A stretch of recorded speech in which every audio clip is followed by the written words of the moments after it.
घर में खामोशी फैली हुई थी।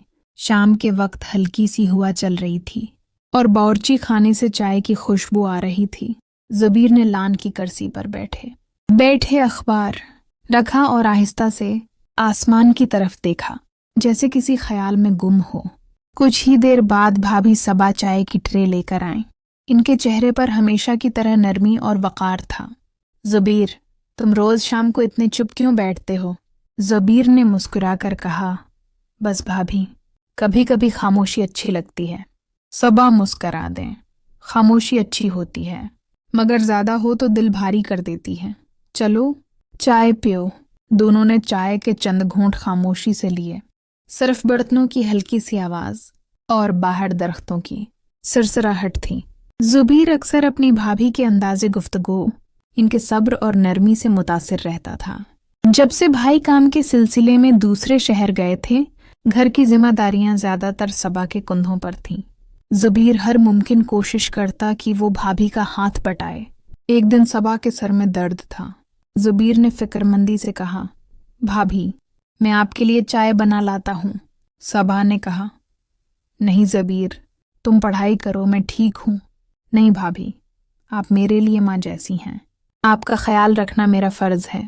चाय का कप देते वक्त उनके हाथ एक लम्हे को छू गए। एक हल्की सी झझक, एक नरम सा एहसास, जैसे दिल के किसी गोशे में कुछ हरकत सी हुई हो। दोनों ने नजरें चरा लें, मगर दिलों में एक अजीब सी खामोशी उतर गई थी। इस दिन के बाद सबा जब भी ज़बीर को देखते, उनके दिल में अजीब सा सुकून पैदा होता। ज़बीर भी कोशिश करता कि उनके चेहरे पर हमेशा मुस्कुराहट रहे। ये कोई गुनाह नहीं था, ये सिर्फ एहसास था, वो नरम जज्बा जो इंसान के अंदर जागता है मगर ज़बान तक नहीं आता। वक्त गुजरता गया और इन दोनों के बीच एक खामोश समझौता बन गया कि वो एक दूसरे का ख्याल रखेंगे मगर अपने रिश्ते की हुदूद को कभी नहीं पार करेंगे। एक रात सबा ने कहा, ज़बीर, तुम हमेशा मेरे साथ ऐसे रहे जैसे एक दोस्त, एक मुहाफिज। तुम्हारे भाई को तुम पर फख्र होगा। ज़बीर ने आहिस्ता से कहा, और मुझे आप पर भाभी। आपने मुझे ज़ब्त और एहतराम का मतलब सिखाया है।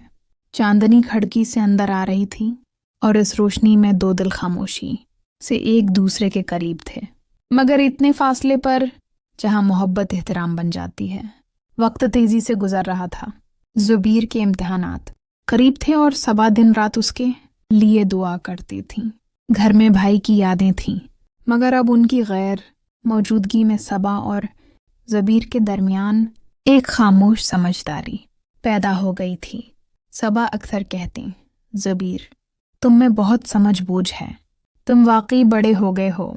ज़बीर मुस्कुरा देता, मगर दिल में एक हल्की सी लहर दौड़ जाती, वो एहसास जो बयान के काबिल नहीं था। एक दिन अचानक दरवाजे पर दस्तक हुई। दरवाज़ा खोला तो भाई अहमद सामने खड़े थे, मुस्कुराते हुए, थके हुए मगर खुश। सरप्राइज! सबा ने जल्दी से दुपट्टा सर पर लिया। चेहरे पर खुशी और घबराहट एक साथ थी। आप आ गए, बताया क्यों नहीं? अहमद ने कहा, तुम दोनों को हैरान करना चाहता था। ज़बीर ने आगे बढ़कर भाई से गले लगा। दिल में एक अजीब सा एहसास अभर आया, जैसे कोई छिपा हुआ जज्बा अचानक रोशनी में आ गया हो।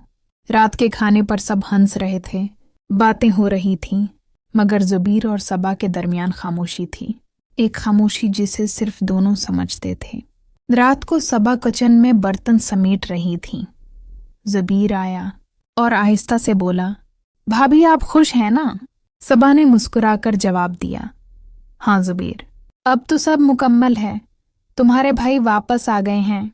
ज़बीर ने निगाह झुकाई, हाँ, मुकम्मल तो हो गया सब कुछ। फिर एक लम्हे को खामोशी छा गई। दोनों के दिलों में वही नरमी, वही एहसास, मगर अब उसके इजहार की कोई ज़रूरत नहीं थी। चंद दिन बाद अहमद ने ज़ुबैर से कहा, मैं सोच रहा हूँ तुम्हें भी शहर भेज दूँ, वहाँ अच्छी जॉब मिल जाएगी। ज़ुबैर ने इस बात में सर हिला दिया। रवांगी के दिन सबा सहन में खड़ी थी। ज़ुबैर ने सामान गाड़ी में रखा, फिर आहिस्ता से उनके करीब आकर बोला, भाभी मैं जा रहा हूँ, दुआएं दीजिएगा। सबा ने हल्की मुस्कुराहट के साथ कहा, अल्लाह तुम्हें कामयाब करे। ज़ुबैर, और याद रखना, जिंदगी में सब कुछ मोहब्बत नहीं होती, کچھ رشتے بس احترام میں ہی خوبصورت لگتے ہیں۔ زبیر نے نظریں جھکا کر کہا، شاید یہی محبت کی سب سے خوبصورت شکل ہے۔